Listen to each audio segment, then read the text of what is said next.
What's up, people on the interwebs? So we are out here today.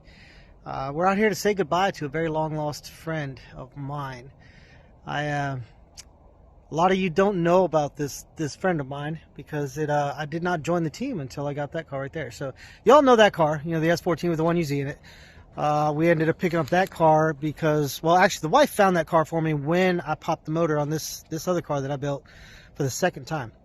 So after the second motor, and they were pretty expensive motors to rebuild because I went pretty far out with this that motor that was in there. She said, yeah, you're not rebuilding that motor. You need to find a different drivetrain. But until then, we found this one. It was a pretty good deal. We snatched it up and figured, well, while I'm figuring it out, I can still work on this one and figure out what I'm going to do with that one.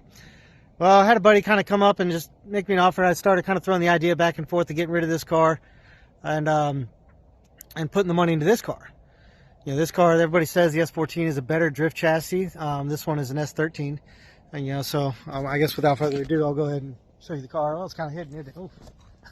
Got to get rid of all these tires, There she is. So this is a 92 S13 that I built from the ground up. Basically every nut, bolt, bushing, wire, anything that I could take off this car, I took off. I stitch welded the chassis.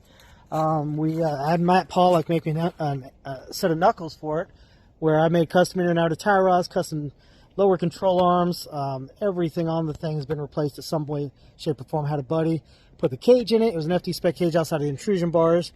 I mean, pretty much anything that you could do to the car outside of tube chassis in the front and the rear is done. It's got front and rear crash bars.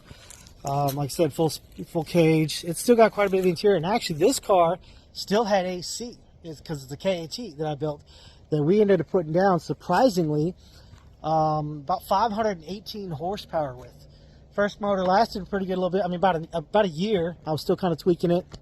And unfortunately, like a dummy, I forgot to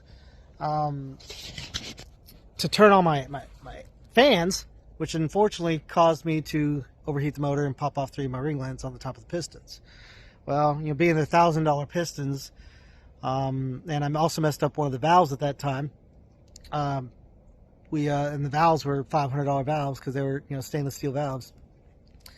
It took me a little while to rebuild the motor to put it back together. I mean, because it was every bit of a $3,500 rebuild on this thing. So finally got the money, put it back together, and called my tuner and asked him about it and said that, hey, if I rebuild this thing to the same specs, do I need to retune it? And he said, no, you should be good. So tried to put it back together the exact same way. And I think, with just doing a little bit of homework, I think what happened, because it pretty much burned a hole in the piston on the second run out. I think I had an injector fail on me, unfortunately. I had cleaned them out the best I could. I probably should have sent them off, had them flow checked and all that good stuff, but I didn't. I'm kind of a dummy. I got to learn the hard way. So unfortunately, it is. Since then, the wife says, yeah, you got to find a different motor for that car. You're not rebuilding the KAT motor. However, this car was probably my best drift car I've ever owned. It just was effortless to drift. It just was easy. It drifted itself. It was like taking a Sunday cruise but going sideways. So I hate to see it go, but I'm hoping I get to make that car just as good, if not better. One of the struggles I had with this, I was already starting to run into, was getting grip on the car, due to the rear subframe or rear suspension that I have. However, I'm excited to see this thing get back on the track. I'm sad to see it's not going to be me that owns it. However, the guy that is coming to get it has told me that once it gets back on the road, I am welcome to drive it. So I'm looking forward to that. And I'm looking forward to putting a nice little mark right there on the door, because that's what we like to do. So sad to see it to go, but happy that it's going to be used again, because I still couldn't make up my mind what I wanted to do with it. I've been spending all my money on that car trying to get it right. And so I'm excited to see what he's going to do with this thing. And get on the track with him and put it side by side with it. So I want to get some video of that. So without further ado, we're going to get this car over here unloaded, because I'm going to help him take it down to his shop once it gets here. He's supposed to be here in about an hour or so.